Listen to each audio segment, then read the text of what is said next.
Et leader d'aujourd'hui et de demain.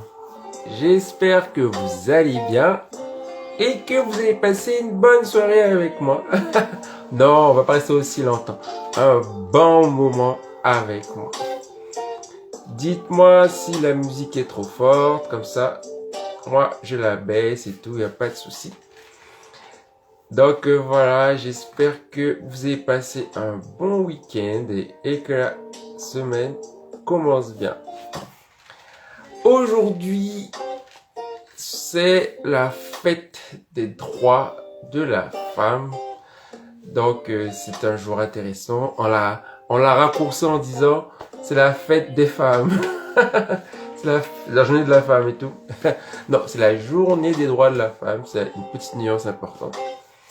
Donc, elle sert à célébrer toutes les avancées que les femmes ont pu obtenir. Et j'aimerais que dans nos églises, les femmes puissent avoir d'autres avancées. Que quelqu'un dise Amen. Donc, j'espère que vous allez bien et que vous allez pouvoir échanger, discuter avec moi. Le premier point que j'aimerais aborder avec vous, c'est le point du post d'Engage. Engage a proposé un post que je vais vous lire. Il a près de 71 j'aime aujourd'hui. Et le post dit ceci. Le mariage est une saison. Comme toute saison, elle finira par se représenter. Et moi, ça m'a touché, ça m'a dérangé. Parce que le mariage n'est pas une saison qui va se représenter. On est d'accord sur le fait que dans notre vie en tant qu'être humain, il y a des saisons. Oui, il y a des choses qui sont cycliques. Mais le mariage n'en fait pas partie. Vraiment. Et moi, ça me tenait à cœur de pouvoir le dire clairement pour que mes sœurs et mes frères puissent se marier, puissent avancer sans se laisser avoir par ce mensonge qui parcourt nos églises.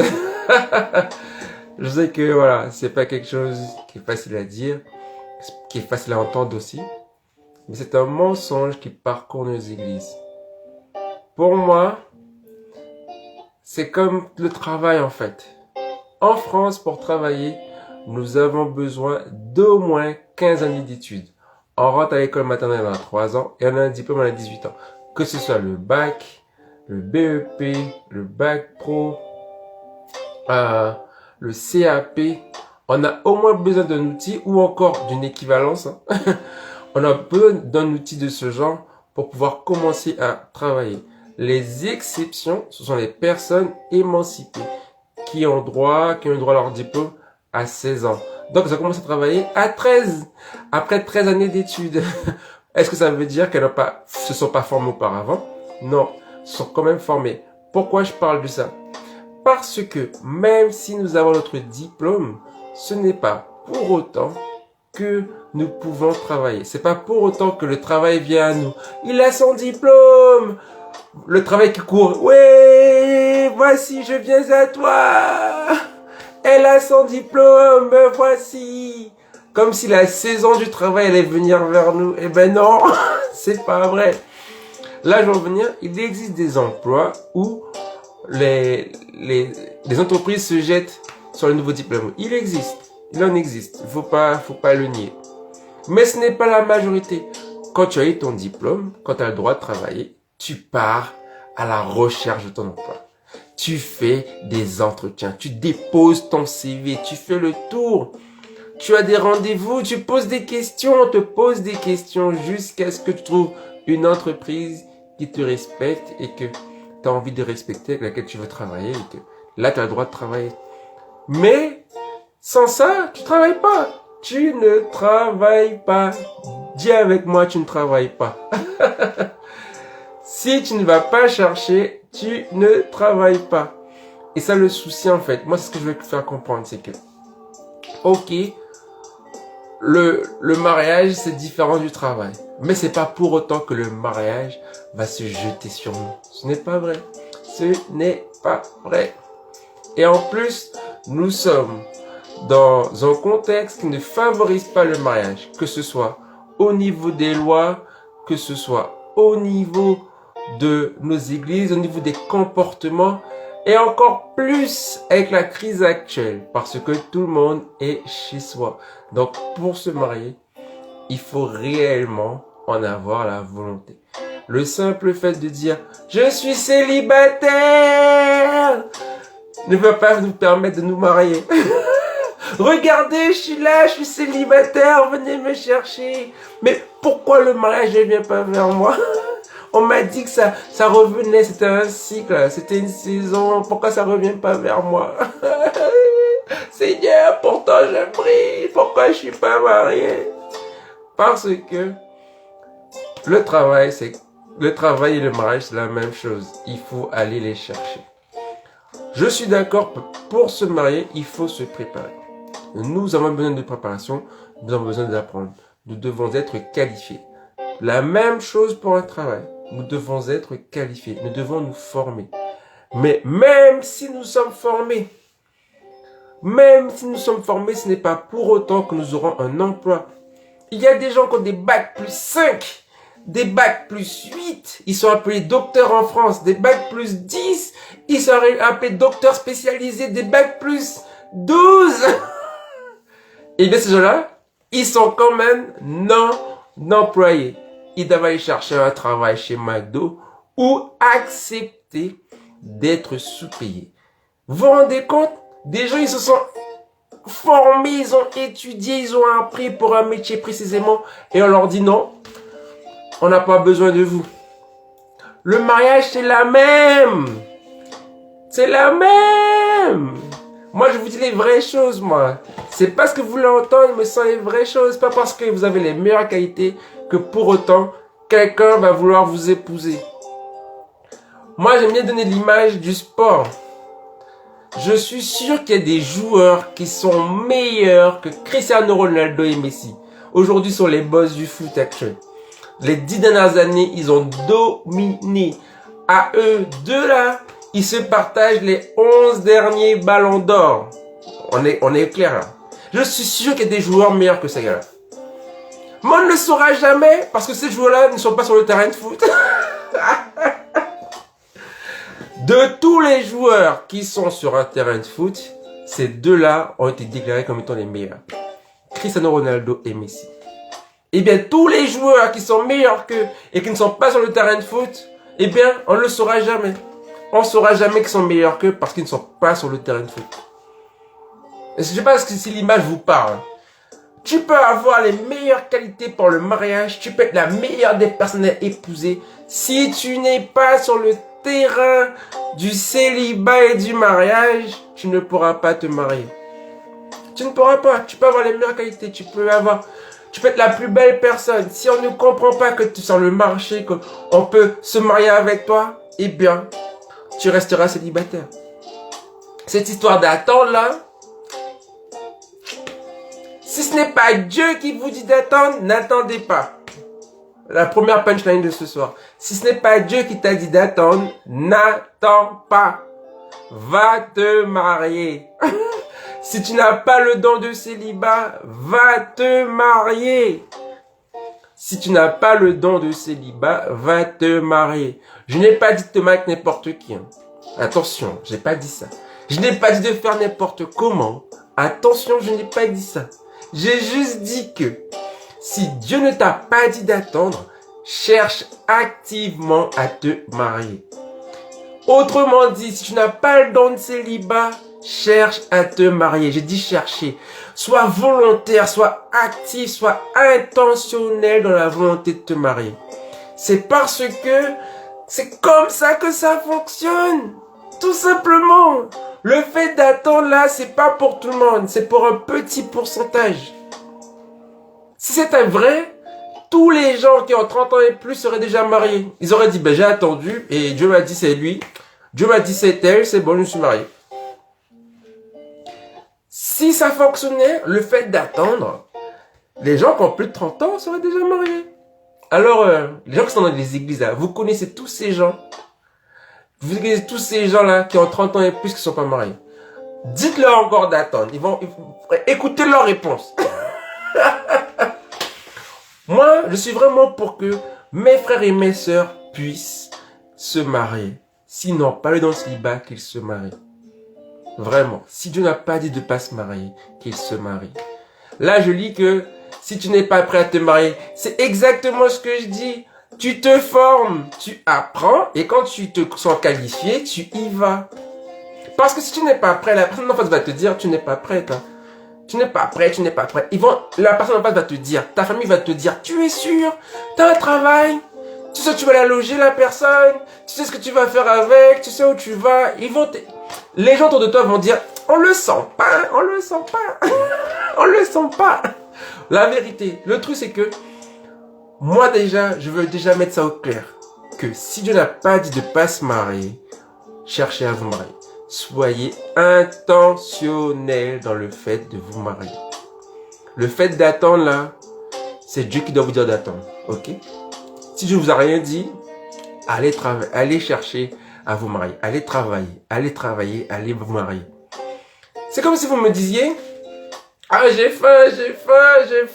Ben on va te dire, va manger. C'est tout ce qu'on va te dire. J'ai faim. On va te dire, va manger. Tu es adulte, tu es capable, va manger. Ah, j'ai faim, j'ai fait, je sais pas quoi faire et tout. On va te dire, mais trouve un travail. Tu sais pas quoi faire. Il y a McDo, il y a Quick, il y a balayeur, il y a des trucs. Il n'y a aucun sous-métier. Il n'y a aucun sous-métier. Tu veux de l'argent, va chercher ton argent. Et ça, pour tout le monde, c'est normal. Pour tout le monde, c'est normal. Quelqu'un va prier, boum, il va commencer à distribuer ses CV, va faire ses entretiens, et puis quand il a trouvé le boulot, il va dire merci Seigneur. Pourtant, la personne a prié. Pourtant, la personne a distribué des CV. Pourtant, elle a fait des entretiens. Elle a appris à se tenir. Elle a appris à se coiffer. Elle a appris à parler. Elle a appris à poser des questions. Elle a refait son CV. Elle a fait des stages pour pouvoir dire que j'ai fait un stage dans telle entreprise pour être payée ensuite. Vous vous rendez compte tous les efforts qu'il faut faire et à la fin, on dit merci Seigneur. Aïe aïe aïe. Quelqu'un a eu dans les commentaires, le mariage ce n'est pas un business non plus. Ce n'est pas un business, je suis d'accord. Mais on devrait le traiter comme tel. Parce que ça demande énormément de nous. Enfin, on va pas faire un business dans lequel on n'est pas compétent. Tu vas pas choisir un emploi dans lequel tu n'es pas compétent. Parce que même si tu rentres dedans, on va te mettre dehors. Donc, d'abord, tu te formes. D'abord, tu apprends. Tu apprends le discours de l'entreprise. Tu apprends comment se comporter dans cette entreprise. Tu apprends ce qu'on attend de toi dans cette entreprise. Ensuite, tu commences à postuler, tu commences à avoir des relations dans l'entreprise pour pouvoir rester, t'intégrer, avancer. C'est la même chose. Mais le mariage, justement, tu ne cherches pas à convaincre un recruteur, tu cherches à convaincre une autre personne. Et l'autre personne en face de toi cherche à convaincre. Donc, c'est encore plus dur. C'est encore plus dur. Donc, il faut vraiment être bien formé pour pouvoir reconnaître que la personne en face de toi mérite ton temps, mérite ton énergie, mérite ton futur. Que quelqu'un dise amen dans les commentaires. C'est encore plus dur. Il y a encore plus de formation pour le mariage que pour le boulot, en fait. Donc, rien que pour pouvoir bien se présenter et bien identifier la personne en face de toi, tu as besoin de la prière et de l'action. Prière et action égale foi. Prière, action égale foi, on est d'accord ou pas? La foi sans les œuvres, elle est morte. Donc, il faut avoir la foi, il faut demander à Dieu, mais nous devons agir. Et c'est là le problème avec moi, c'est que chez les chrétiens, tout le monde prie pour le mariage. Mais quand on demande que tu as rendu cette semaine, on n'a pas de réponse à ce moment-là. C'est, j'attends que Dieu me dise. Hein. Si, sincèrement, maintenant imaginez avec moi. Quelqu'un vous dit, je cherche un nouveau logement. Et la personne vous demande, mais où est-ce que tu cherches? Je sais pas, je veux un nouveau logement. Ok. Tu veux combien de pièces? Je sais pas, je veux un nouveau logement. Je veux un nouveau logement. Tu veux quelle superficie? Je veux un nouveau logement. Tu veux quel loyer? Je veux un nouveau logement. Tu veux quelle adresse? Je veux un nouveau logement. Les gens, c'est ce qu'ils font. Ils prient pour un nouveau logement. Ils prient pour un nouveau logement, mais ils savent même pas ce qu'ils veulent dans le logement. Alors que c'est pas vrai, c'est pas vrai. Quand on veut un logement, première chose, on fixe le loyer. On se dit, ok, on doit avoir ce que les propriétaires demandent, c'est 3 fois le prix du loyer. Donc, si le logement, si je gagne 1600 € par mois, je peux prendre un logement à 500 € par mois. Ok? Donc, la première chose que l'on fixe, c'est le loyer. La deuxième chose que l'on fixe, c'est l'adresse. On veut une zone qui est pas trop loin du boulot et de l'église. On est d'accord ou pas? On a fixé le loyer, on fixe l'adresse. On se dit, ok, l'église est à Paris, j'aimerais être à 30 minutes max. Donc, on dit Paris Intramuros et Paris Petite Couronne. Déjà ça. Après, on fixe les alentours. Est-ce qu'on veut vivre dans des HLM? Est-ce qu'on veut vivre avec des jeunes autour de nous, du bruit autour de nous? Et là, on a fixé le loyer, on a fixé les zones, on a fixé l'environnement autour. Dites que c'est pas vrai. On a fait ça déjà. Hein? Après, on parle superficie. Qu'est-ce que je peux avoir pour 500 € par mois? J'aimerais avoir un 2 pièces. Une pièce, je veux mon salon avec une chambre à côté. À 500 €, on sait que c'est possible. Mais bon, il faut peut-être s'éloigner un peu de Paris. Ou sinon, il faut bien chercher. Dans ce 2 pièces-là, j'aimerais avoir le chauffage collectif pour pas avoir le payer tout le chauffage tout seul, l'électricité tout seul. Donc vous voyez là, pour un logement, on est au clair qu'il faut des critères. On est au clair, ça dérange personne.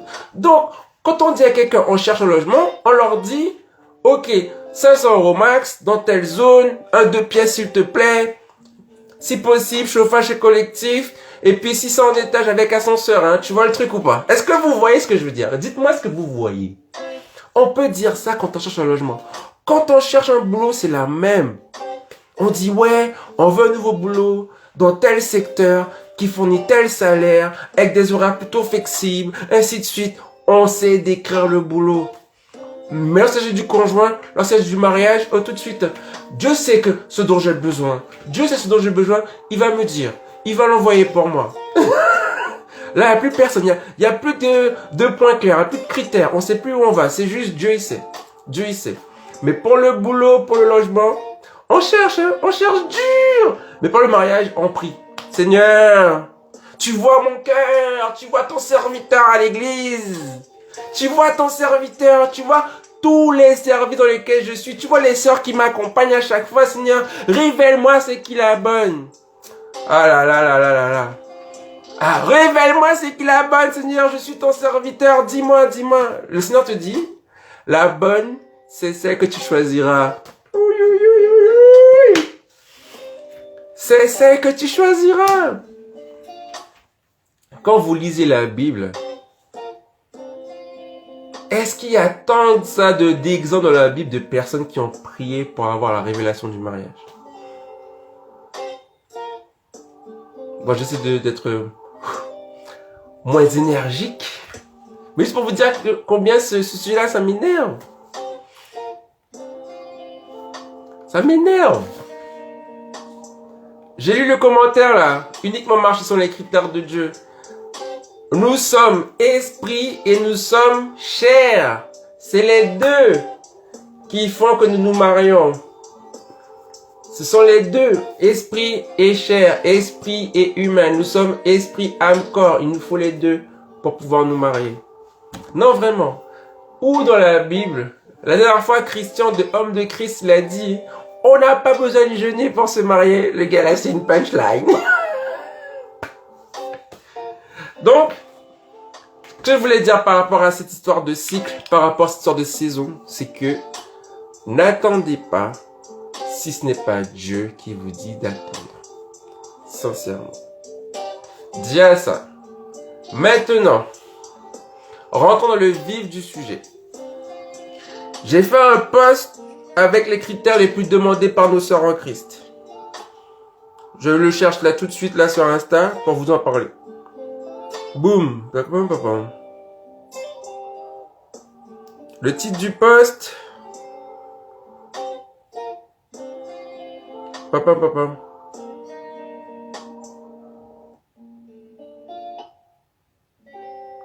Voilà. Quelques chiffres pour celle qui veut. Un homme, grand, chrétien dans un service. Je vais répondre à cette histoire de 90% charnel et 10%. Moi, je suis pas d'accord. Par rapport à 90% charnel, 10% spirituel, je suis pas d'accord. Parce que, avant toute chose, nous sommes esprits, en fait. Donc, s'il doit y avoir un plus gros pourcentage, ça serait spirituel. Mais n'empêche que le charnel, le corps est important, en fait. Parce que si dans le charnel, il y a âme et corps, je suis d'accord. C'est sûr qu'il faut âme et corps soit validés pour pouvoir se mettre en couple. Mais ça peut pas être si peu pour le spirituel. Parce que nous sommes avant tout esprit. J'ai fait le post qui s'intitule quelques chiffres pour celle qui veut un homme grand chrétien dans un service. J'ai pris des stats qui sont connus par l'INSEE, qui datent de 2019. Au début, j'ai pris les hommes de 18 à 50 ans. Ok? Des hommes qui sont mariables, quoi. De 18 à 50 ans, il y a 12 892 000 hommes disponibles. De ça, là, lorsqu'on applique ceux qui sont mariés, célibataires, veufs, divorcés, eh bien, il y a 45,3% de ces hommes qui sont déjà mariés. Ok? Donc, ça signifie que il y a 44,4% de célibataires. Et on peut gagner 10% en plus en ajoutant les divorcés et les veufs. C'est pas tout le monde qui souhaite être avec un homme divorcé ou un veuf. Donc, je dis les choses clairement. En faisant ça, on passe de 12 892 à 5 724 000 pour les célibataires et à 7 51 000 pour les célibataires avec veuf et hommes divorcés. Quand on applique l'histoire de la taille, si on veut un homme d'1,80 m et plus, on passe à 30% de la population. Comme ça. On arrive à 1 763 000. Et pour divorcés, veufs et célibataires, on arrive à 2 172 000. Vous êtes d'accord ou pas? On est parti de 12 millions. On est déjà à 1 million et quelques et 2 millions et quelques. Le poste est disponible, hein, au passage, il est disponible.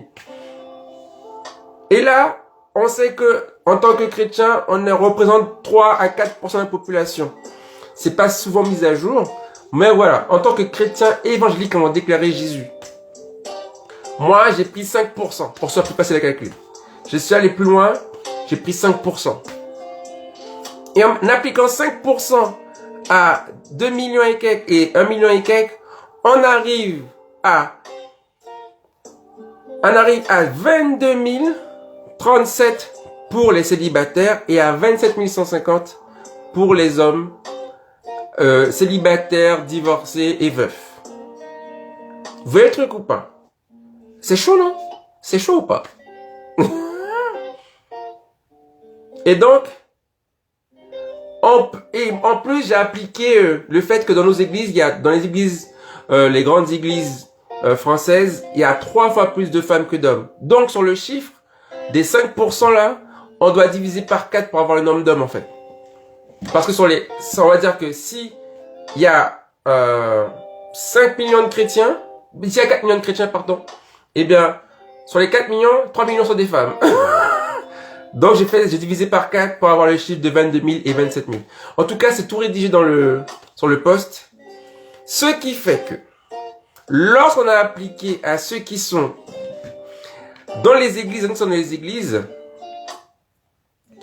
eh bien, on arrive à 7 346 hommes célibataires et 9 050 hommes célibataires, divorcés et veufs. Disponibles dans toute la France avec les dom-toms compris. Ça, c'est la réalité. Ça veut dire, mes sœurs, que si vous voulez un gars qui est grand, qui chrétien et qui est dans un service, vous battez pour moins de 10 000 hommes sur terre, en francophonie, je parle, en francophonie. Pardon, pas en francophonie, pardon. En France et les dom-toms. Donc, il faut voir en Afrique, il faut voir au Canada, il faut voir ailleurs pour élargir l'éventail de choix. On est d'accord? Là, je vous parle des choses sérieuses, là. Je vous parle de choses sérieuses. Donc, mes sœurs, là, cette histoire de il faut attendre, là, voyez avec Dieu. Si Dieu vous a pas dit d'attendre, n'attendez pas. Formez-vous et allez vous marier. Formez-vous et allez vous marier. Il y a une sœur Camille, on n'est pas obligé de se marier avec un chrétien. Ma sœur, si c'est ta conviction, fais. Mais tu vas pas entendre que moi, Bini a dit, on peut se marier avec n'importe qui, ok? C'est un choix personnel que tu fais avec Dieu et toi-même, tu vois. À la fin, c'est toi qui assumes les décisions pour ta vie. Mais je vous en ai, c'est que les chiffres sont contre vous. Cette histoire d'attendre là, si Dieu ne vous a pas dit d'attendre, cherchez à vous marier. Gars comme fille, si Dieu ne vous a pas dit d'attendre, cherchez à vous marier. Je le répète. Ça, c'est une première chose. Le nombre de gars disponibles, c'est chaud. Ensuite, si on fait attention au fait que, ok, on ne veut pas parler de toute la France, mais dans notre église directement. Dans notre église, pour les grandes églises dans les villes occidentales, hein, c'est-à-dire on va dire Paris, Lyon, Bordeaux, les grandes églises, il y a 3 fois plus de femmes que d'hommes. Certaines, ça va à 7 femmes pour un homme, quoi. Donc mathématiquement, vous, les filles, les femmes sont en compétition. Elles sont mises en compétition à cause des gars. Le gars, il voit, il y a 3 sœurs disponibles pour lui. Ça veut dire que on va prendre 40 personnes. Sur les 40, il y a 30 filles, il y a 10 gars. Donc les gars se disent, purée, j'ai le choix dans 40 filles. Dans 30 filles, pardon. Les filles se disent, purée, il n'y a que 10 gars. Il n'y a que 10 gars. Vous voyez le truc ou pas? Les gars se disent, ils ont le temps de voir. Alors que les filles, il faut le dire, le temps joue contre vous. Donc attendre, c'est vraiment si le Saint-Esprit est avec vous, il vous dit d'attendre. C'est vraiment si le Saint-Esprit vous dit d'attendre. Vraiment, vraiment, vraiment, j'insiste. Si vous attendez, attendez avec le conseil du Saint-Esprit. Attendez avec le conseil de Dieu. Ok? N'attendez pas si c'est pas Dieu qui vous l'a dit. Ne laissez pas quelqu'un vous dire ce qu'il faut faire. Laissez Dieu vous dire ce qu'il faut faire. Moi, je suis juste là pour vous dire que tout ce qu'on dit là, c'est pas forcément fondé sur la Bible. Dans la Bible, les gens se mariaient, c'était simple, c'était simple. Le gars, il a vu la sœur, il a dit, ah ma sœur, je te veux. La sœur dit, ok, je te veux. Voilà, il y a un mariage, c'était réglé.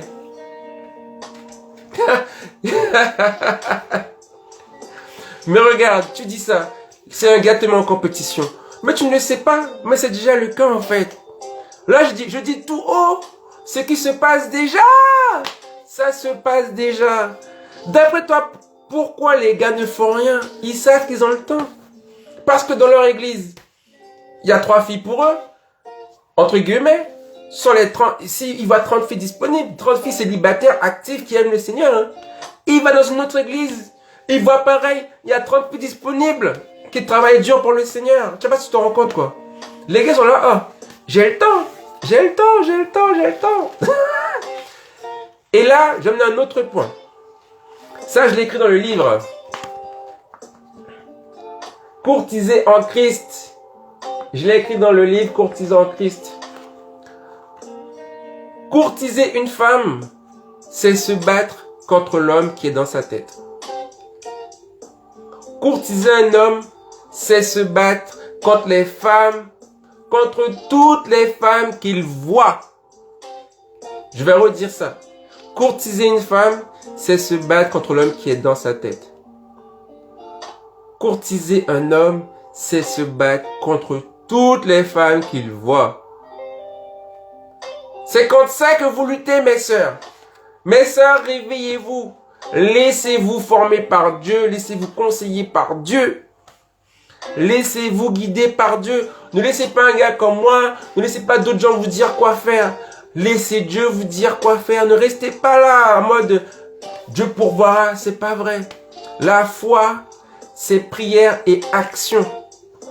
La foi, c'est prière et action. Donc vous priez et vous devez agir. Donc si vous n'avez pas conscience de ça, réveillez-vous. Les gars, ils ont le temps. Ils ont le temps. Ils ont le temps. Pour eux, ils ont le temps. On va dire les choses concrètement. Hein. Les gars, ils peuvent faire des enfants jusqu'à ce qu'ils ont 100 ans. Les filles, les femmes, c'est 45, 50 ans. Donc, elles luttent contre ça, contre cette montre-là. Et pour le faire avec aisance, c'est entre 20 et 35, les femmes elles sont à l'aise pour avoir des enfants. Aujourd'hui, avec le suivi médical, c'est possible d'aller plus loin. Mais vraiment, laissez Dieu vous guider. Laissez Dieu vous montrer quoi faire. Ne laissez pas un gars comme moi. Ne laissez pas d'autres gens vous dire quoi faire. Laissez Dieu vous dire quoi faire. Laissez Dieu vous dire quoi faire. Un homme, il se dit qu'il a le temps. Il y a les sœurs de son église, il y a les sœurs d'autres églises. En plus, il y a les sœurs sur Internet. Les sœurs sont là. Mais non, il va me voir, il va venir. Ben non, hein. Il va pas venir. Le gars, il a le choix. Le gars, il a le choix. Donc voilà, je vous ai vraiment bien mis le tableau. J'espère que c'est clair. Le mariage n'est pas une saison. Il ne faut pas attendre. N'attendez que si Dieu vous dit d'attendre, je répète. N'attendez que si Dieu vous dit d'attendre. Ne laissez pas les gens vous dire d'attendre. Ne laissez pas les gens vous dire d'attendre. Laissez le Saint-Esprit vous dire d'attendre. Là, je vois dans les commentaires, il y a des gens qui se battent là pour dire qu'il y a des gens bien qui ne sont pas chrétiens. Est-ce que la personne qui dit ça veut intervenir dans le live directement pour défendre son point? Est-ce que la personne est prête à assumer et me contacter quand on passe le live direct, qu'on puisse répondre à ces questions? Le truc, moi j'avais vraiment fait ce live par rapport à ce post pour dire, n'attendez pas si c'est pas Dieu qui vous dit d'attendre. Donc là, j'espère que j'ai été clair. J'espère que j'ai été clair. Dans la Bible, il n'y a aucun exemple de ça, déjà.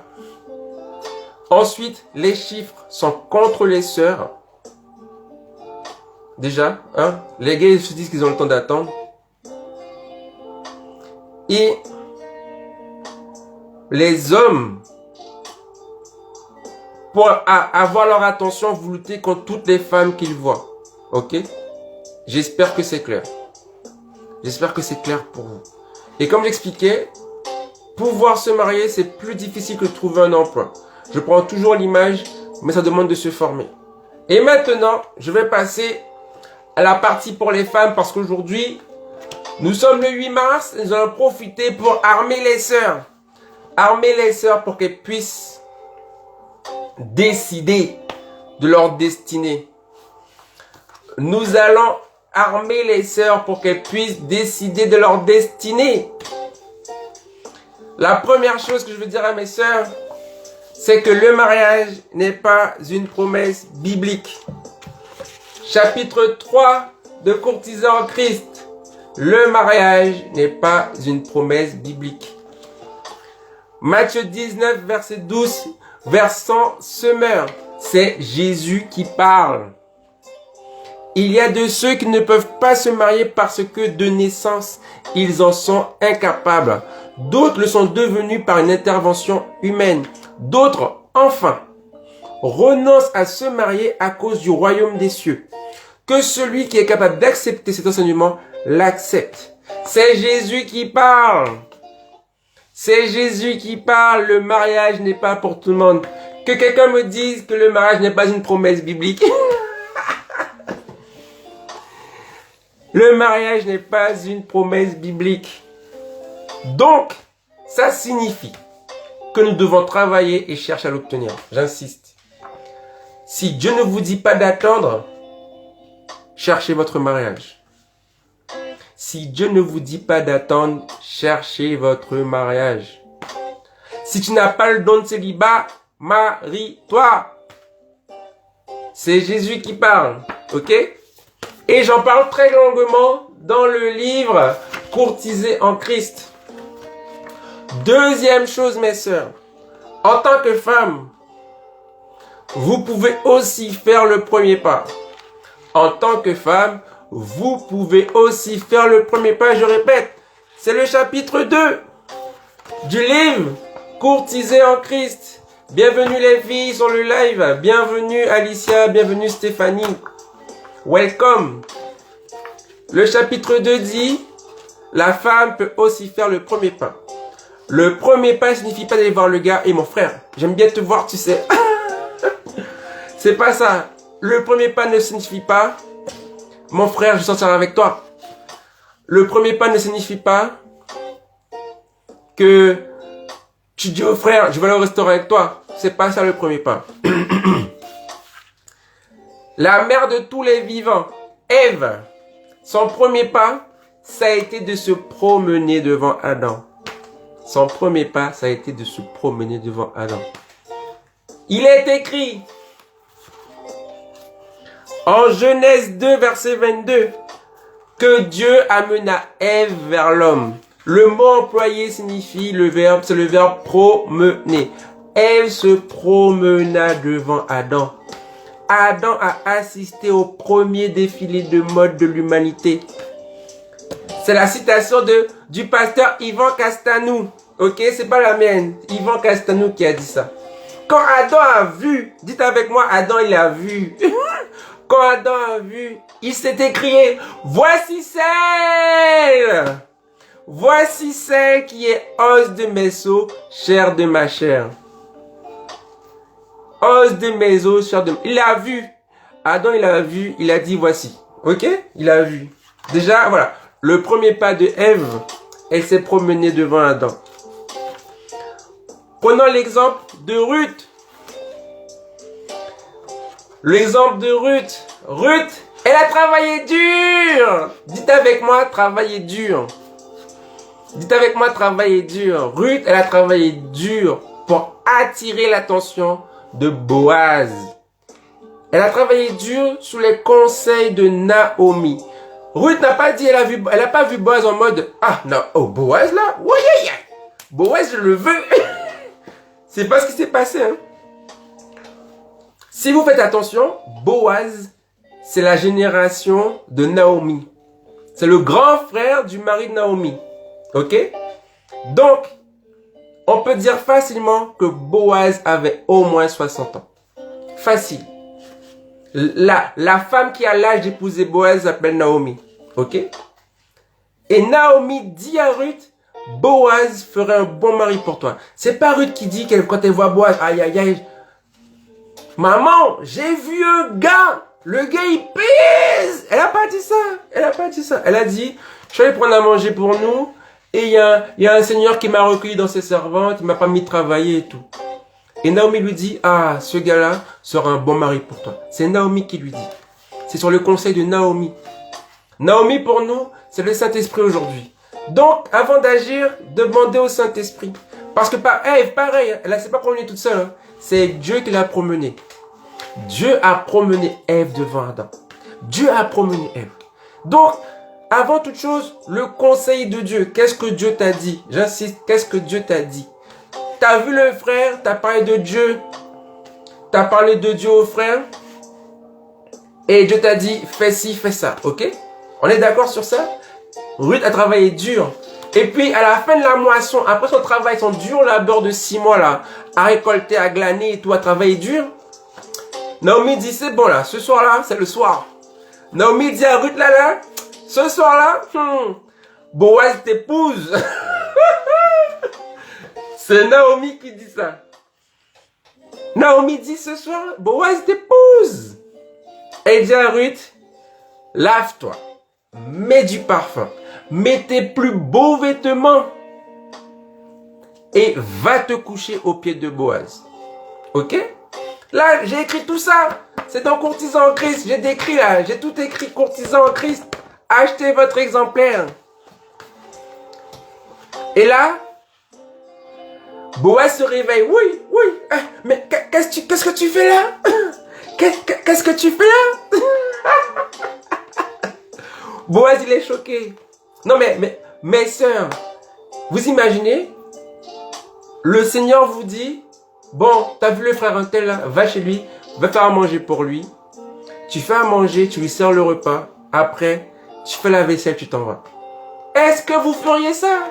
C'est pas moi qui parle, c'est le Saint-Esprit qui vous dit, ok? C'est pas moi. C'est un exemple. Hein. Le Saint-Esprit vous dit de faire ça. Est-ce que vous le faites? Est-ce que vous le faites? Est-ce que vous avez le cou trop raide pour agir? Hein? Ben Ruth, elle est allée, elle s'est couchée au pied de Boaz. Elle s'est couchée. D'accord. On a eu Ève. On a eu Ruth, ok? Ève, c'est la première femme sur terre. Hein. Elle s'est promenée pour que Adam puisse la voir. Ruth, elle s'est couchée au pied de Boaz pour que Boaz puisse la voir. On est d'accord? Autre exemple, Rebecca. Rebecca, le gars il arrive, le serviteur d'Abraham arrive dans la ville. Abraham lui dit, va chercher une femme dans mon pays. Le gars il part, il dit, bon, je sais pas ce que mon Seigneur veut. Je sais pas ce que mon Seigneur veut. Mais bon, il commence à prier. C'est qui me donnera de l'eau et qui donnera de l'eau à mes chameaux. C'est elle qui sera la femme de mon maître. Ouais. Le gars, il commence à peine à prier. La sœur, elle arrive. Boudoum. Seigneur, est-ce que tu veux de l'eau? Et je donne aussi de l'eau à tes chameaux. Mais voici le truc. Je vous promets. Vous tapez la recherche dans Google. Combien de litres boit un chameau quand il a soif? Il y a deux espèces de chameaux. Dromadaires et les chameaux dits normaux là. J'oublie l'autre nom. Les deux, c'est la même famille. C'est la même famille, c'est des chameaux, ok? Un dromadaire, il boit aux alentours de 55 litres d'eau. Un chameau, il boit aux alentours de 100 litres d'eau.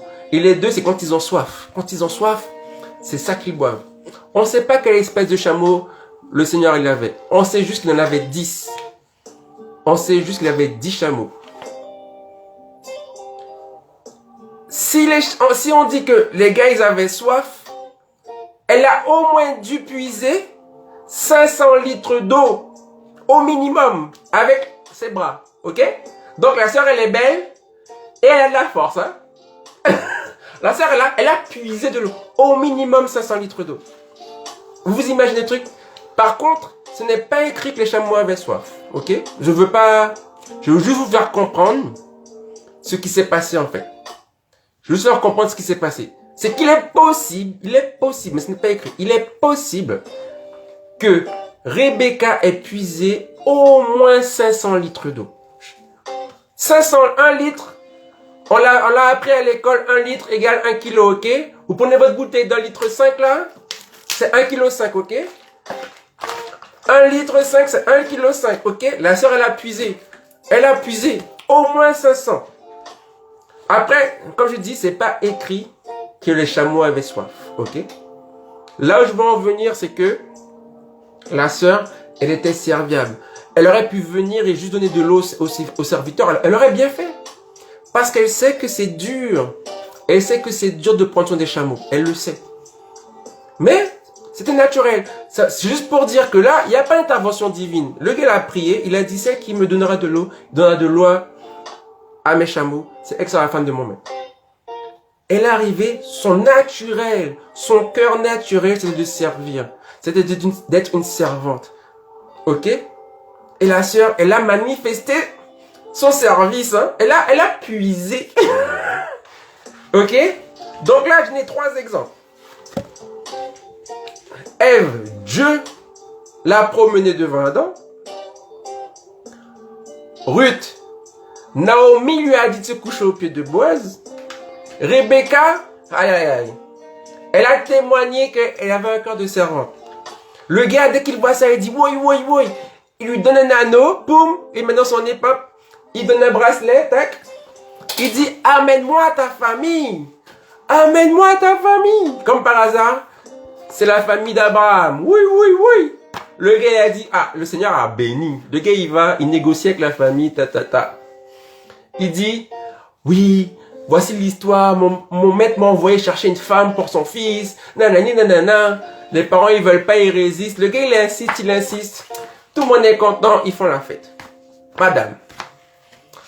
Ils font la fête, ils ont bien bu, ils ont bien mangé. Le lendemain, ils doivent partir. Ils doivent partir. Et le gars dit, bon, je pars avec Rebecca maintenant. La famille dit, non, tu viens d'arriver, tu prends notre fille et tout. Donne-nous 10 jours. Le gars dit négatif, je pars avec votre fille. Ils insistent, ils se mettent d'accord. Rebecca doit choisir. Tu vois, jusque-là, ok. Il y a quelqu'un qui met dans les commentaires que, comme il a prié, est-ce qu'il n'y a pas une intervention divine? Je suis d'accord sur ça. Peut-être que Dieu a agi dans ce sens. Ok, on peut prendre ça. Mais là, ce que je vais te dire là, c'est pas Dieu qui agit. Lorsque la famille se met d'accord avec le serviteur d'Abraham pour dire que c'est Rebecca qui choisit, à ce moment-là, c'est Rebecca qui choisit. Elle sait 2 choses. Elle sait que le gars, il est riche. Elle est venue avec 10 chameaux, de la nourriture, des présents et tout pour emmener la fille. Et elle sait que le gars de sa famille, aujourd'hui ça signifie, elle sait qu'il est chrétien. Elle sait qu'il est chrétien. Donc elle sait 2 choses. Il est riche et il est chrétien. Et la fille, elle dit, emmenez-moi auprès de mon mari. Combien de vous ici diraient, parce qu'il est riche et parce qu'il est chrétien, je vais l'épouser? Combien de vous diraient ça? Il est riche, il est chrétien, je vais l'épouser. Ah, je sais, mais on sait pas à quoi il ressemble, on l'a jamais vu, peut-être qu'il a un vieux caractère. Peut-être qu'il a un vieux caractère, il va mal me parler, il va mal me traiter. Non. Donc, soyons clairs, hein. La femme peut faire le premier pas. Moi, ce que je dis aux filles aujourd'hui, avez-vous le cœur de servante de Rebecca? Avez-vous l'obéissance de Ruth qui a obéi à Naomi de A à Z? Avez-vous envie de défiler devant les frères qui vous intéressent? Comme la première femme de l'humanité a fait. Elle s'est promenée. Dites avec moi, elle s'est promenée. Adam, il a vu. Adam, il a vu. Adam, il a vu. Ok? Donc, premier point. Le gars doit voir. Le gars, il doit voir. Première chose. Et ça, j'ai résumé tout ça dans le livre. Je dis que les femmes doivent devenir remarquables. Il faut que le gars puisse voir. Il faut que le gars puisse voir. Il faut qu'il puisse voir le corps de la sœur. Dites avec moi le corps de la sœur. Aïe, aïe, aïe. Vous vous rendez compte, Ruth, elle s'est baissée. Elle s'est levée. Elle a porté. Rebecca est venue. Elle a tiré. Le frère a dit, ouais, mon maître sera béni. Quand Ève défile, elle est toute nue. Hein. Juste pour que ce soit clair. Hein. Quand Ève défile la première fois, elle est toute nue. Hein. Le gars, il voit le corps de Ève, il est là, ouais, aïe, aïe. Voici celle. Ok? Donc, première chose, je veux que ce soit clair. Le frère doit voir le corps de la sœur. Ok? Donc, devenez remarquable. Mais aujourd'hui, on sait très bien que le corps ne suffit pas. Donc, ayez aussi le cœur de Rebecca, le cœur de servante. Dites avec moi le cœur de servante. Parce que il est écrit dans le proverbe que celui qui trouve une femme trouve une bonne chose. Et un trait qui est très mis en avant chez la femme, c'est la soumission. Dit autrement, c'est le service. Avez-vous ce cœur de servante?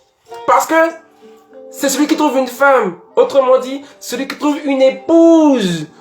Ma sœur, tu vas partout maintenant dans les trucs qui te disent, il faut être une épouse avant que l'on t'épouse. Punchline numéro 2. Ma sœur, tu dois être une épouse avant que l'on t'épouse. Le caractère. Le caractère. Le caractère. Est-ce que tu as le caractère? As-tu le cœur de servante de Rebecca? Tu dois être une épouse avant que l'on t'épouse. Est-ce que tu as entendu? Est-ce que tu as entendu? Aujourd'hui là, tu écoutes les Américaines, tu écoutes les Africaines, tu écoutes les francophones. Tout le monde te dit, celui qui trouve une femme trouve une bonne chose. Celui qui trouve une épouse trouve une bonne chose. Tu dois être une épouse avant que l'on t'épouse. Je répète encore une fois, tu dois être une épouse avant que l'on t'épouse. Le cœur de servante, est-ce que tu l'as? As-tu le corps? As-tu le... Ce soir, on parle pas des hommes. Si tu veux parler des hommes, c'est un autre soir. Il n'y a pas de souci. Je dis juste, en fait, j'ai parlé de la première partie. Je parlais du post de Engage, qui disait qu'il fallait attendre le mariage. J'ai déjà parlé de ça. Et là, je donne des moyens pour les femmes de se caser. Donc, arrêtez de regarder à gauche, à droite, là. On parle des sœurs maintenant. Comment une femme fait pour se caser? Premièrement, elle doit devenir remarquable. Remarquable physiquement. Que quelqu'un dise amen dans les commentaires. Hey, le frère doit voir. Adam, il a vu. Boaz, il a vu. Le roi Assuréus, il l'a vu et il l'aima. Ok? Le frère doit voir. La sœur doit devenir remarquable physiquement. Deuxièmement, est-ce qu'elle est remarquable dans son caractère? Est-ce qu'elle a le cœur de servante de Ruth, de Rebecca? Est-ce qu'elle a ce cœur-là? Parce que les gars, il faut attention à ça. Il faut attention à ça. On peut dire ce qu'on veut. À l'église, on le rabâche. Hein. On l'entend. Donc, as-tu ce cœur-là? Es-tu une épouse avant que l'on t'épouse? Parce que c'est celui qui trouve une épouse qui a trouvé une bonne chose. Exactement. Il faut être remarquable en tout point. Et comme on aime parler de la femme vertueuse, c'est un bon point de départ, la femme vertueuse. La femme vertueuse, qu'il faut comprendre, c'est son caractère. Plus que ses actions, c'est est-ce que vous développez ses qualités, ses compétences? Est-ce que vous avez ce leadership? Est-ce que vous pouvez vous soumettre? Est-ce que vous pouvez diriger? Aïe, aïe, aïe! En tout cas, le cœur de servante. Ok? Troisième chose, soyez remarquable dans vos relations. Si on vous voit toujours traîner avec des filles cancanes, on va se dire, cette fille est cancane. Parce qu'en français, on aime dire, dis-moi qui tu fréquentes, je te dirai qui tu es. Donc, attention, sois remarquable aussi dans tes relations. Si tu tournes avec des filles qui sont moyennes, on va se dire, oh, la sœur là, elle est moyenne. Si on t'entend notre check histoire, ouais, ceci, ouais, cela, ça va pas aider ton CV. Tu peux être belle gosse et tout. Le frère, il va entendre, il va dire, c'est tendu. Et le frère qui vient quand même, il est tendu aussi. Ok, je sais que je ne dis pas des choses qu'on entend souvent, mais voilà, devenez remarquable. Remarquable physiquement, remarquable dans le caractère, remarquable dans vos relations. Qui vous entoure? Avez-vous des femmes qui sont vos mentors? Avez-vous des femmes auxquelles vous ressemblez? Êtes-vous, justement, des modèles dans votre domaine? La sœur, quand elle fait la louange, tout le monde dit que, waouh, quand elle prie, il se passe quelque chose. La sœur, quand elle garde des enfants, quand elle est là, il y a la paix. La sœur, quand elle fait le ménage, tout le monde est là, quand elle est passée par là, waouh. La sœur, quand elle fait la cuisine, waouh. Dans ton service, es-tu une référence? Ça, je vous promets, ça joue de ouf. Parce que ça joue. Consciemment ou inconsciemment, ça joue en fait. Dans votre service, celui dans lequel vous êtes, est-ce que vous êtes remarquable en fait? Êtes-vous une référence? Donc, j'ai bien répété, remarquable. Devenez remarquable. Physiquement, dans le caractère et dans vos relations. Devenez remarquable, mes sœurs. Remarquable. Deuxième point, soyez réservés. Parce que quand le gars fait son move, il doit creuser maintenant. Il doit creuser. Il faut qu'il puisse vouloir savoir Comment vous avez développé ce caractère? Il faut qu'il pose les bonnes questions. Il faut qu'il puisse venir avec un vrai programme. Le gars, il vient. Il a vu votre CV. Maintenant, vous voulez voir son CV. C'est du... On parle des vraies choses, là. On parle des vraies choses. Il a vu que la sœur avait un bon CV. Physiquement, la sœur, elle est wayayaï. Quand on parle de la sœur, du caractère de la sœur, elle est wayayaï. Quand il voit les relations de la sœur, elle est wayayaï. Le gars, est-ce qu'il est wayayaï maintenant? Donc, ma sœur... Maintenant, c'est toi. Le frère est venu. Maintenant, c'est toi. Tu dois vérifier s'il a les qualités, les compétences pour être celui qui est le chef de ton foyer. C'est ta vie qui est en jeu. Ta vie et la vie de tes futurs enfants est en jeu. Ta vie et la vie de tes futurs enfants est en jeu. Donc, tu dois discerner. Tu as été remarquable. Maintenant, il faut que tu sois quelqu'un qui discerne. Moi, je parle de la prière. La prière, c'est la vie du chrétien. Ok? Donc, je vais passer dans la prière. Est-ce que dans la prière, tu discernes avec le Seigneur? Le gars est venu. Il m'a dit des belles choses, des belles paroles. Ok. Mais est-ce qu'il a les actions? Est-ce qu'il a les actions qui associent à sa parole? Parce que quand Jésus il a parlé, il a agi. Quand Jésus a agi, il a parlé. Les deux étaient ensemble. Est-ce que quand le gars il parle, il a agi dans cette direction? Exemple très concret. Le gars il dit je suis sportif. Un sportif, c'est quelqu'un qui fait au moins 6 heures de sport par semaine. Ok? Au moins 6 heures. Et puis s'il ne fait pas 6 heures, c'est quelqu'un qui fait du sport quotidiennement. Entre 15 et 30 minutes tous les jours. Si le gars dit je suis un sportif et qu'il ne fait pas 6 heures, il ne fait pas quelque chose de quotidien, t'es sportif dans quoi? Ok? Le frère il dit ouais, moi je travaille dans tel boulot et tout, nanana.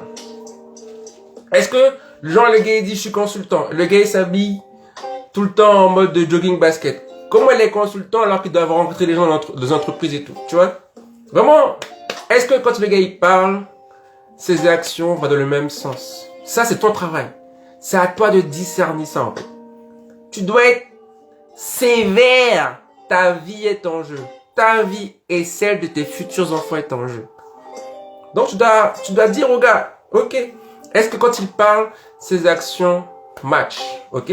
Ça c'est ton travail avec le Saint-Esprit de discerner. Tu dois avoir des questions claires à lui poser. Dans le livre, je propose des questions. Courtiser en Christ, c'est aussi pour les femmes, ok? Je propose des questions à poser dans ce cadre-là. Dans ces entretiens-là. Pour vérifier la vision du gars. Si le gars n'a pas de vision, va-t'en! Si le gars n'a pas de vision, va-t'en! Merci beaucoup Lucas, à la prochaine. T'inquiète, ça sera disponible. T'as bien participé dans les commentaires en plus. Si le gars n'a pas de vision, ma soeur, va-t'en. Va-t'en. Fuis loin, loin, loin, loin, loin. Par contre, hein, si Dieu te dit autre chose, Dieu est plus fort que moi. Hein. Dieu voit plus loin que moi. Hein. Dieu voit plus loin que toi. Donc, ta relation avec Dieu est très importante pour discerner. Ok? T'es remarquable, le gars, il est venu. Maintenant, il faut discerner. Après remarquable, tu dois être réservé. Tu dois être là, ok. Tu dois pas être en mode, oh, le frère, il est venu. Oui, mon cœur bat. Mon cœur bat. Ouais, ouais, le frère, il m'a vu. Oui, Réservé, tu restes calme. Tu poses les bonnes questions. Tu poses les bonnes questions. Tu prends le temps avec le Seigneur. Tu creuses, tu vérifies les actions. Tu fais preuve de discernement. Ok? J'espère que c'est clair. J'espère que c'est clair. T'as été remarquable physiquement. T'as été remarquable dans ton caractère. T'as été remarquable dans tes relations. Et maintenant que le frère est là, tu dois être réservé. T'as vu? R, j'ai fait exprès. Remarquable, réservé. Maintenant, quand tu vois le frère là qui commence, ça commence à devenir intéressant et tout, deviens redoutable. Dis avec moi redoutable. Ruth là, elle a dit au gars, tu m'épouses.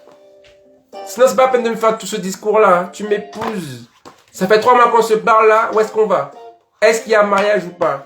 Sois redoutable, ma sœur. Tu as pris le temps, tu as discuté avec le Seigneur, tu as vu les actions du frère.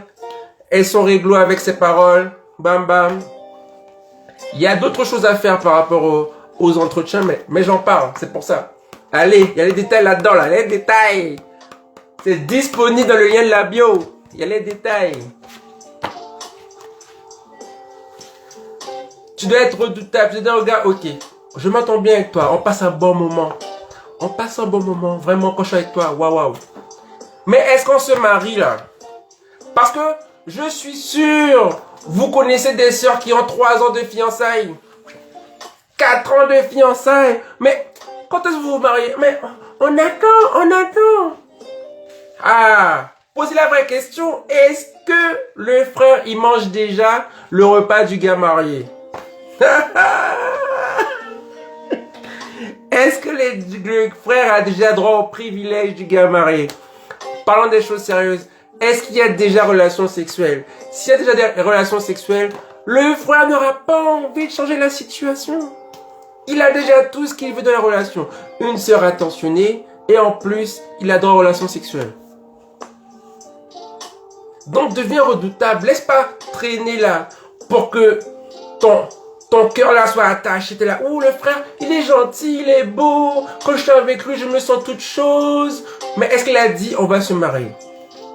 Moi, ce que j'aime dire, c'est qu'il n'y a que chez les chrétiens où on connaît la date de mariage avant la date de fiançailles. Même s'il n'y a pas encore la bague de fiançailles, le gars peut te dire, on se marie dans un an et demi. Il peut dire ça, en fait. Vous pouvez parler aux familles, mettre en place les choses. Donc, mes sœurs, soyez redoutables. Ne restez pas là à traîner dans des relations qui ne mènent nulle part. Normalement, quand vous avez discerné le caractère du frère. Vous avez discerné sa vision. Vous avez discerné ses projets. Vous êtes intéressé à ça. Faut pas que ça traîne. Parce que normalement, c'est pour ça que vous êtes avec lui. C'est pour les projets. C'est pour l'après-mariage. C'est pas pour l'avant. Hein. C'est ça le truc. On n'est pas là pour faire bisous, bisous. On est là pour se marier et produire. On veut produire pour le royaume. On est là pour produire. On n'est pas là pour bisous, bisous, câlin, câlin. La chambre. Oui, vraiment, c'est top. Hein. Mais après, il faut produire. Est-ce qu'on produit pour le royaume? Parce que, quand Dieu l'a vu à Adam, il a dit, il lui faut une aide pour produire dans le royaume. Ok? Les câlins, c'est génial. Les bisous, c'est génial. Le sexe, c'est génial. On est d'accord. Mais après, quand il y a tout ça là, quand tu es habitué, aïe, quand tu es habitué, il se passe quoi? Où est-ce qu'on va? Où est-ce que le couple va? Normalement, tu as discuté de ces choses-là. Donc, tu dis, ok, soit on avance dans le mariage, on pose une date, soit il n'y a rien. Ma soeur, tu as le droit. Fais comme ta grande soeur Ruth. Ruth, elle a dit au gars, épouse-moi. Dans la Bible, c'est pas écrit comme ça. C'est écrit, tu as droit de rachat sur ma vie, protège-moi. Ça voulait dire, gars, si tu me veux, tu m'épouses. Ok? Ok? Là, je parle cash. Je parle de la vraie vie. Le gars, il est venu. Vous avez discuté, vous avez échangé. Maintenant, il faut être redoutable. Faut cadrer les choses. Si tu cadres pas, tu perds ton temps. S'il n'y a pas de cadre, tu perds ton temps. Il n'y a pas de vision, tu pars. Il n'y a pas de cadre, tu pars. Tant qu'il n'y a pas de signature, et puis y avoir rupture. Tant qu'il n'y a pas de signature, il peut y avoir rupture. Donc, normalement, là, vous avez les choses claires. La femme peut faire le premier pas. On est clair sur ça. Maman Ève a fait. Tata Ruth a fait. Tata Rebecca a fait. Ok? Ce sont nos tatas. Hein? Et maman Ève, elles ont fait le premier pas. On est d'accord? Si vous voulez les détails, regardez la vidéo ou prenez le livre Courtisan en crise dans le lien de la bio. Ensuite, dans votre caractère, dans votre apparence, dans vos relations, devenez remarquable. Remarquable. Pour que le gars il puisse voir. Ok? Le gars doit voir. Le gars doit voir. S'il ne voit pas, il ne viendra pas. Ok? Que ce soit clair. Si le gars ne voit pas, il ne viendra pas. Ensuite, sois réservé. Pose les bonnes questions. Discerne. Discerne le caractère de l'homme. Parce que ta vie est en jeu et la vie de tes futurs enfants est en jeu. La vie de tes rêves est en jeu. Ok? La vie de tes projets est en jeu. Tu vois tout ce qui est en jeu dans cette interaction-là? T'as vu tout ce qui est en jeu dans cette interaction? Et à la fin, tu poses le cadre. Sois redoutable. Sois redoutable. Ok? Dans tout ce que j'ai dit là, la femme peut faire le premier pas. Une chose est claire dans la Bible. C'est l'homme qui doit officialiser. La femme fait le premier pas. Par contre, c'est l'homme qui pose le genou par terre. C'est l'homme qui dit à la famille, je vais épouser cette femme. C'est l'homme qui dit aux amis, cette femme, elle est pour moi. C'est pas de dire, ah, c'est mon bouc. Non, non, non, non. Non, non. La fille, elle peut faire le premier pas. Par contre, celui qui officialise, c'est l'homme. Ève, elle a marché, Adam a crié. C'est Adam qui a dit, voici celle qui est os de mes os, chair de ma chair. C'est pourquoi l'homme quittera son père et sa mère. Ok? C'est Adam qui a dit ça. Rebecca, elle a dit, ok, elle a tout quitté. Elle a tout quitté. Tout ce qu'elle connaissait, sa famille. Elle a vu le gars. Il est écrit que le gars la vit. Il l'aima. Non, pardon. Il la vit. Il l'épousa et il l'aima. Ok? Avant l'aimer, il a épousé. Ok? Avant d'aimer, il a épousé. Et Ruth, elle a dit, tu m'épouses. Le gars, il s'est levé, il a dit, ok. Il a aimé les choses carrées là. Tac, tac. Il a été voir l'administration. Ruth, c'est ma femme. Et pourquoi on peut prendre leur exemple? Ruth est de la généalogie de Jésus. Dites avec moi, elle est de la généalogie de Jésus. Je sais, c'est compliqué. Dites avec moi, Ruth a son livre à elle. Ça se lit en 20 minutes, c'est 4 chapitres. Ok? Donc, c'est à l'homme d'officialiser les choses. C'est à l'homme de déclarer au monde, cette femme, je la prends. Ok? Donc, voilà. J'ai fait tout le tour. Le post d'Engage, j'en ai parlé. Donc, n'hésitez pas à revoir le live. J'ai donné des outils clairs aux femmes pour pouvoir avancer dans le mariage. Je vais redire ce que j'ai dit en première partie. Si Dieu ne t'a pas dit d'attendre, marie-toi. Cherche activement à te marier. Si Dieu ne t'a pas dit d'attendre, cherche activement à te marier. Ok? Si tu n'as pas le don de célibat, marie-toi. Voilà, première chose. Deuxième chose, courtiser une femme, c'est se battre contre l'homme qui est dans sa tête. Courtiser un homme, c'est se battre contre toutes les femmes qu'il voit. Ok? Troisième chose, le mariage n'est pas une promesse biblique. Ok? Donc, travaille pour ton mariage. Cherche à te marier activement. Quatrième chose, n'écoute pas Bunny, écoute le Saint-Esprit. Tout ce que je te dis, tout ce que tu en as comme outil, c'est pour que tu puisses mieux prier. Ok? Écoute ce que Dieu te dit lui-même. Cinquième chose, deviens redoutable, deviens remarquable, deviens réservé. Dans le bon ordre, sois remarquable, sois réservé, sois redoutable. Ok? Et n'oubliez pas, si Dieu ne nous a pas dit d'attendre, n'attendez pas. Cherchez activement à vous marier. Cherchez activement à vous marier. Formez-vous, qualifiez-vous, mariez-vous. Formez-vous, qualifiez-vous, mariez-vous. Ne laissez pas un gars comme moi, laissez pas un pasteur, laissez pas une soeur, laissez pas un grand frère, une grande soeur, une tata, une tati vous dire quoi faire. Demandez à Dieu ce que vous devez faire. Et si Dieu vous dit, allez vous marier, mariez-vous. Dieu ne choisira pas votre place. Dieu ne choisira pas votre place. Parce que même si Dieu dit, c'est lui, vous devrez dire, je veux. Ok? Je vais finir avec ça. Je vais finir avec cette image que je kiffe énormément. Dieu a promis Canaan à Abraham. Ok? Entre Canaan, entre Abraham et Joseph qui entrent en Égypte, il y a 350 ans. Pour lire les passages, pour faire la somme des âges et tout. Ok? Joseph entre avec sa famille et Israël grandit et tout. On ne sait pas. Mais on sait que quand ils sont devenus nombreux, le pharaon a dit, on les met en esclavage. Ok? Pendant 400 ans, ils ont dit, Dieu a promis un pays à nos pères. Abraham, Isaac et Jacob. Il nous libérera. Pendant 400 ans, ils ont dit ça. Ok?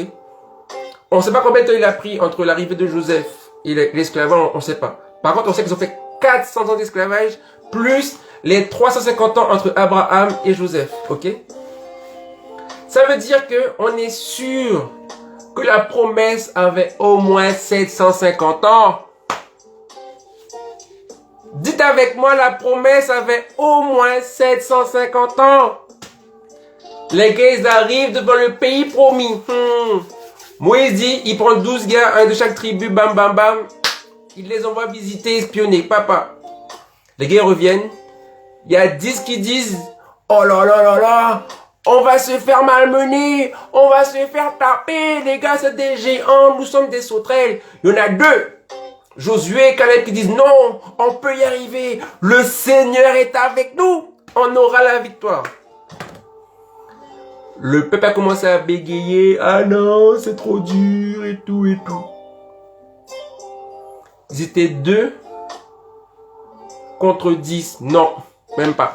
Ils étaient 2 contre 100. Non, même pas. Il y avait 1 million d'hommes connus. On peut facilement dire qu'ils étaient 2 contre 3 millions de personnes. Le chemin étroit de la parole, c'est ça. C'est 2 divisé par 3 millions.